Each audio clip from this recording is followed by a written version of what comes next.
Bismillahirrahmanirrahim. Artıq son astanadayıq. Mübarək Ramazan ayının 29-cu günü.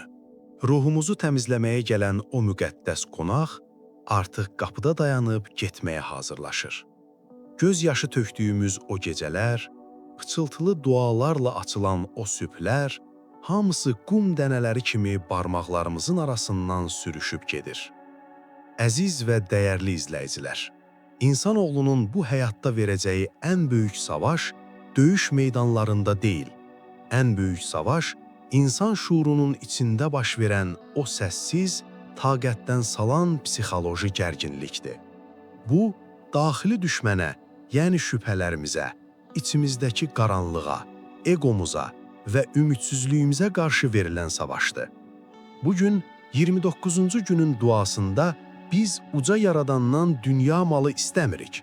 Biz ondan bizi mütləq rəhmətinə bürüməsini və qəlbimizi öz əllərimizlə yaratdığımız o qaranlıq kölgələrdən təmizləməsini diləyirik.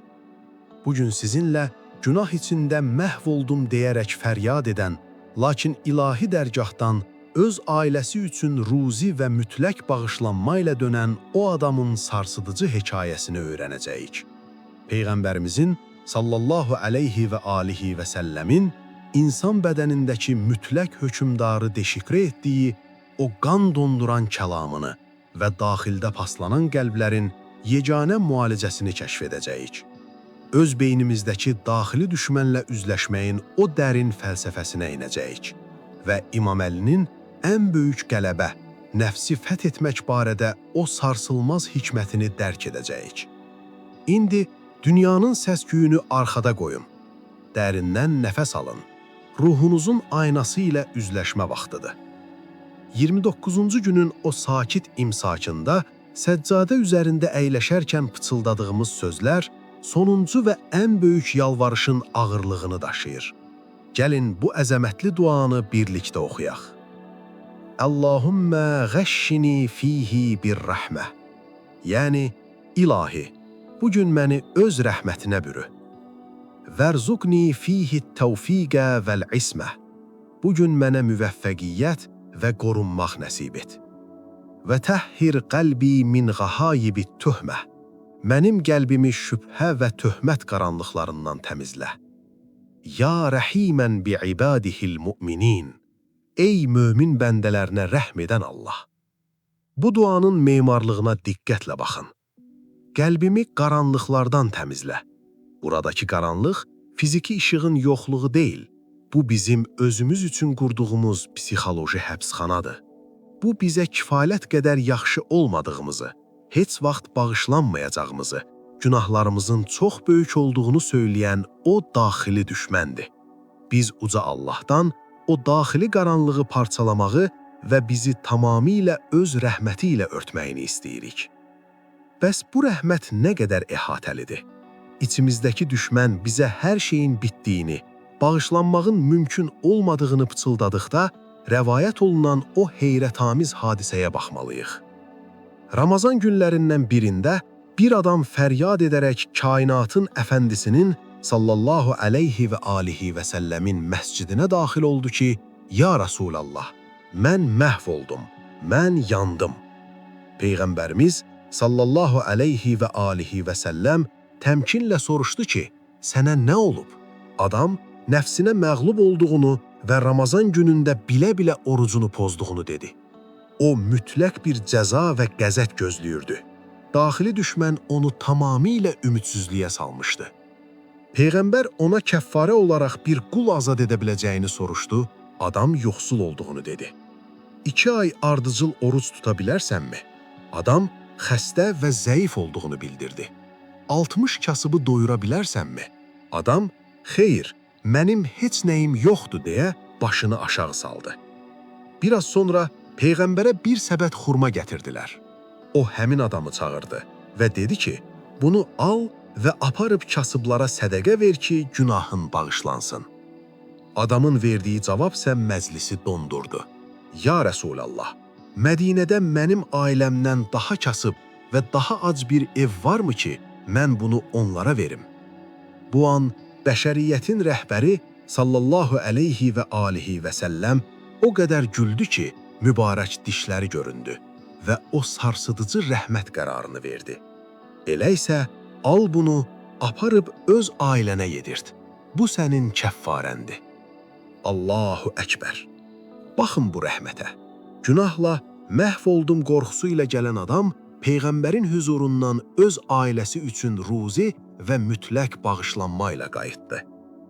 29-cu gündə məni rəhmətinə bürü deyəndə Rəbbinizə məhz bunu elan edirsiniz. Allahım, mən də o adam kimi günahlarımla və çarəsizliyimlə sənin qapına gəlmişəm. İçimdəki ümidsizliyi parçala və məni öz mütləq rəhmətinlə ruziləndir. Duada qəlbimi qaranlıqlardan təmizlə, deyirik. Bəs qəlb necə qaranlıqlaşır? Daxili düşmən bir gecədə yaranmır. Səhih hədislərdə və böyük imamların nəsihətlərində bu mexanizm o qədər sarsıdıcı şəkildə izah edilir ki, insan öz bədəninin əslində necə idarə olunduğunu dərk edəndə dəhşətə gəlir. Kainatın əfəndisi sallallahu aleyhi və alihi və səlləm insanın daxili aləminin mütləq hökmdarını deşifrə edərək belə bəyan edir. Diqqət edin, həqiqətən bədəndə bir parça ət var. Əgər o sağlam və islah olarsa, bütün bədən sağlam olar. Əgər o fəsada uğrayarsa, xəstələnərsə, bütün bədən xəstələnər. Bilin ki, o qəlbdir. Baxın, əlləriniz günah etmir, gözləriniz qaranlığa baxmır. Onları oraya yönləndirən məhz o daxildəki hökmdar, yəni qəlbdir. Bəs o qəlb necə fəsada uğrayır? İmam Əli əleyhissalam psixoloji tənəzzülün fəlsəfəsini belə bəyan edir. İnsanın göz yaşlarının quruması yalnız və yalnız qəlbin sərtləşməsindəndir. Qəlbin sərtləşməsi isə yalnız günahların və mənəviyyatsızlığın çoxalmasındandır. Bu içinizdəki egonun yavaş-yavaş sizin şuurunuzu ələ keçirməsidir. Peyğəmbərimiz sallallahu aleyhi və alihi və səlləm başqa bir sarsıdıcı kəlamında buyurur. Həqiqətən dəmir suya dəyib paslandığı kimi qəlblər də paslanar.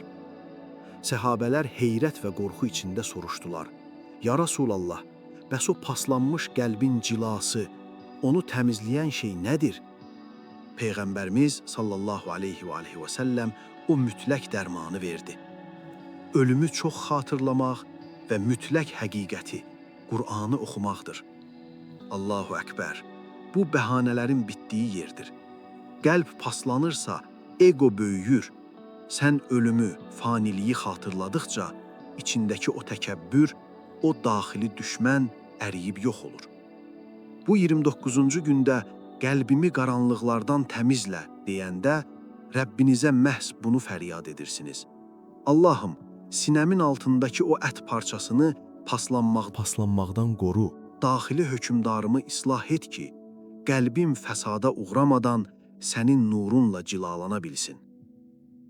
Şeytanın ən böyük hiləsi bizi düşməni kənarda axtarmağa məcbur etməsidir.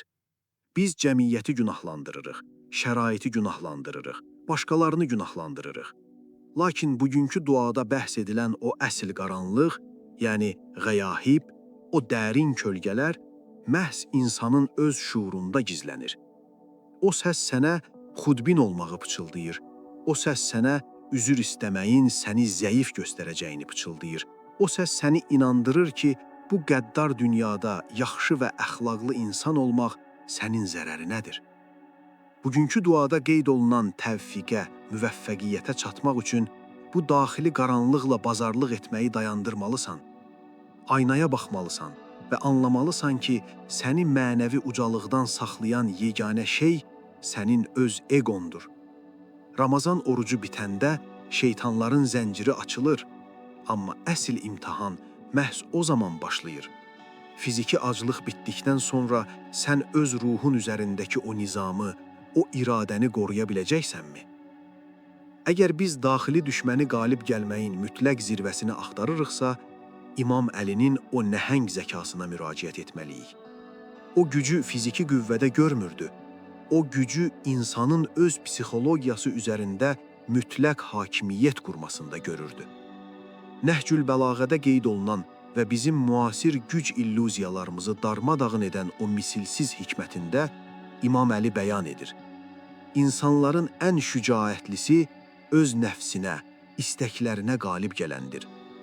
Və o bizi bu daxili düşmənin əsl təbiəti barədə belə xəbərdar edir. Sizin nəfsləriniz vəhşi, ram edilməmiş heyvanlar kimidir. Əgər onlara istədiklərini versəniz, sizi uçuruma sürükləyərlər. Amma onları haram istəklərindən məhrum edib ac saxlasanız, sizə tabe olarlar. Təsəvvür edin, Küfədən bütöv bir imperiyanı idarə edən adam. Onun mütləq gücü var. Xəzinəsi qızılla doludur. Ordular onun bircə əmrini gözləyir. Lakin o ayaqqabılarını özü yamaq vurur. Quru arpa çərəyi yeyir və gecə yarıları Rəbbinin qorxusundan ağlayır. Niyə? Çünki İmam Əli bilirdi ki, insan dünyanı fəth etdiyini düşündüyü an, əslində onun daxili düşməni onu fəth etmiş olur. Daxili düşməni qalib gəlmək üçün onu qidalandırmağı dayandırmalısan. Egonu kibirlə qidalandırmağı dayandır. Qəlbini nifrətlə qidalandırmağı dayandır.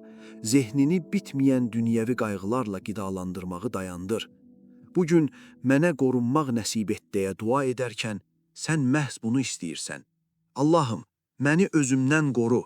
Mənə İmam Əlinin o gücünü ver ki, mən də öz nəfsimin gözünə baxa bilim və deyim, mən sənin ağanam, sən mənim yox.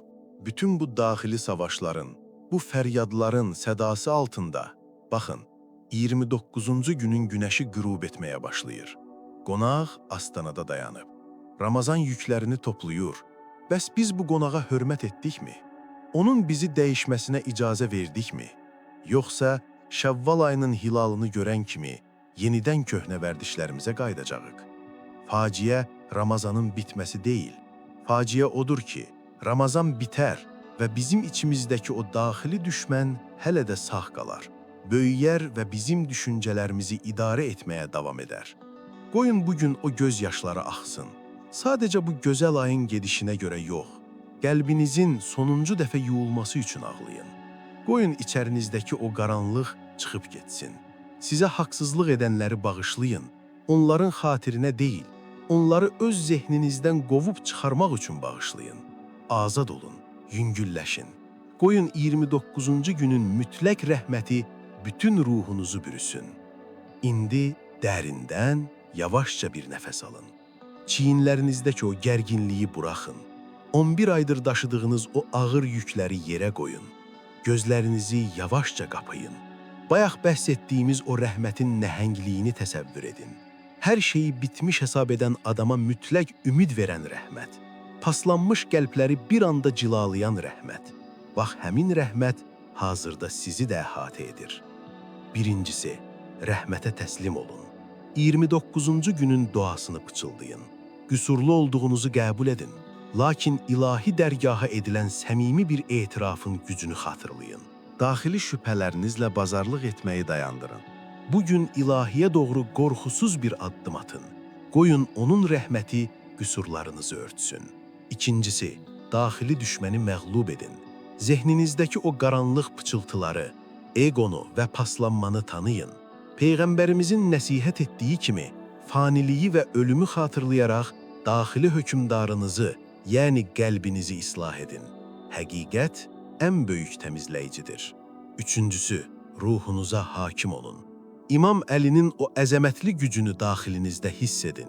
Siz qəzəbinizin köləsi deyilsiniz. Siz arzularınızın qulu deyilsiniz. Siz inanılmaz mənəvi zirvələrə çata biləcək, azad və ləyaqətli bir ruhsunuz. Bu sakit şəfək vaxtında siz tək deyilsiniz. Siz mütləq təmizlənmənin işığında dayanırsınız. Əgər Ramazandakı bu mənəvi səyahət ruhunuza toxundusa, əgər daxili düşmənlə savaşmaq üçün sizə güc verdisə, zəhmət olmasa bu videonu bəyənərək və kanalımıza abunə olaraq bu fəlsəfə və həqiqət yolunda bizimlə birlikdə addımlamağa davam edin. Aşağıdakı rəy bölümündə qaranlıq üzərindəki yekun qələbənizi elan etmək üçün bu cümləni yazın. Allahım, məni öz rəhmətinə bürü, məni daxili düşmənimdən qoru və qəlbimi bütün qaranlıqlardan təmizlə. Oruclarınız qəbul, qəlbiniz təmiz, və ruhunuz daim müzəffər olsun. Allahümmə salli ala seyyidina Muhammedin və ala ali seyyidina Muhammed. Yenidən görüşənədək uca Allahın amanında qalın.